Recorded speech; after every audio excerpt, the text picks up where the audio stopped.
Hello dear students, welcome back to my channel physics SPC. Gravitation का एक question. Two satellite A and B have mass m and 2m respectively.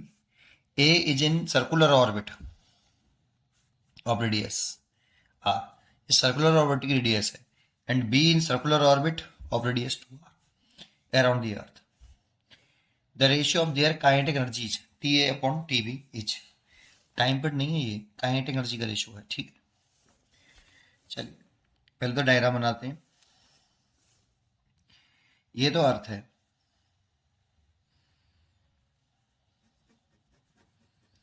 अर्थ का मास M E मान लेते हैं और अर्थ की जो रेडियस है वो आर ई मान लेते हैं। एक सैटेलाइट है हमारे पास ए,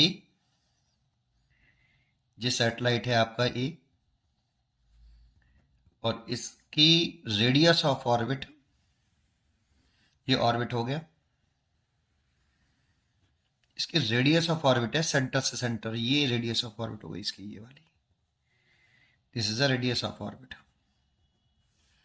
ठीक है, ये R small R one is equal to capital R दे रखा है, ये रेडियस ऑफ अर्थ है, ये रेडियस ऑफ ऑर्बिट, और इसकी ये रेडियस इस सैटेलाइट ए की, इसका मास एम दे रखा है और ऑर्बिटल वेलोसिटी v01 मान ली मैंने।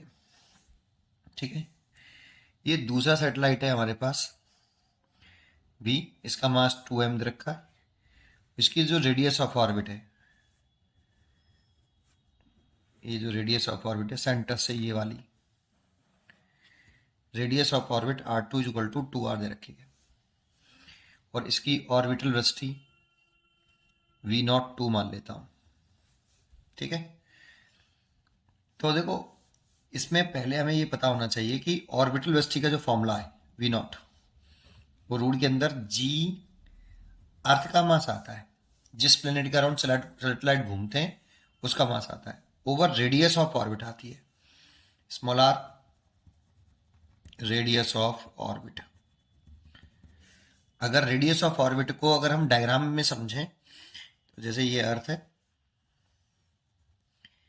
ये अर्थ का मास है, ये अर्थ की रेडियस है, अर्थ की सरफेस से h हाइट पर, ये हाइट s अर्थ की सरफेस से है, ये सैटेलाइट घूम रहा है, इसको हम ऑर्बिट बोल रहे हैं, और ये रेडियस ऑफ ऑर्बिट है स्मॉल आर, जो कि small R is equal to R plus H हो गई। अगर इसकी रेडियस आर ही मान लें तो आर ई प्लस एच, और ये ऑर्बिटल स्पीड है v0, है ना। तो ये फॉर्मूला होता है, सैटेलाइट के मास से इंडिपेंडेंट होता है ऑर्बिटल वेलोसिटी। तो पूछा क्या है, काइनेटिक का रेशियो, तो फॉर सैटेलाइट ए, सैटेलाइट अगर ए की बात करें तो काइनेटिक एनर्जी ऑफ सैटेलाइट ए को टीए से रिप्रेजेंट किया उसने, टीए से। आप एम, सैटेलाइट ए का मास स्मॉल एम, और सैटेलाइट ए की ऑर्बिटल वेलोसिटी का स्क्वायर, और सैटेलाइट ए की जो ऑर्बिटल वेलोसिटी होगी वो होगी v, ये होगी रूट के अंदर g, अर्थ का मास आएगा ओवर रेडियस ऑफ ऑर्बिट जो कि कैपिटल आर दे रखी है, कैपिटल आर, और जो v02 होगी इसकी वैल्यू होगी रूट के अंदर g, अर्थ का मास आएगा, सैटेलाइट के मास से तो इंडिपेंडेंट होती है ऑर्बिटल वेलोसिटी ऑफ सैटेलाइट, और रेडियस ऑफ ऑर्बिट जो कि 2r दे रखी है ये। तो यहाँ अगर वैल्यू पुट कर लें हाफ m v01 का स्क्वायर कर लेंगे इसका तो रूट हट जाएगा, इसका स्क्वायर करेंगे तो रूट हट जाएगा, तो कितना लिखेंगे g capital m e over r। तो ये हो गया g capital m e satellite का मास ओवर 2r। इतनी काइनेटिक एनर्जी है सैटेलाइट ए के पास। फॉर सैटेलाइट बी की अगर हम बात कर लें तो उसकी काइनेटिक एनर्जी लिख रहे हैं, ये काइनेटिक एनर्जी है टी बी।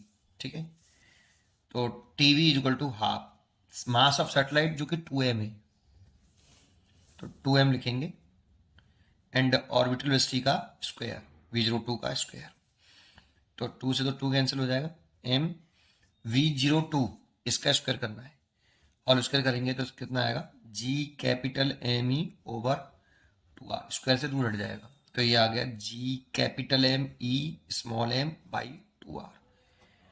और देखो यहाँ टीवी और टीए बराबर आ रहे हैं, इतना ही टीए है देखो, इसलिए टीए और टीवी का रेशियो निकालेंगे, काइनेटिक एनर्जी का रेशियो वो 1:1 आ जाएगा, क्योंकि टीवी और इक्वल टू टीए है। इसीलिए इसका चॉइस हो गई बी इज करेक्ट चॉइस। पढ़ते रहिए और खुश रहिए। Thank you.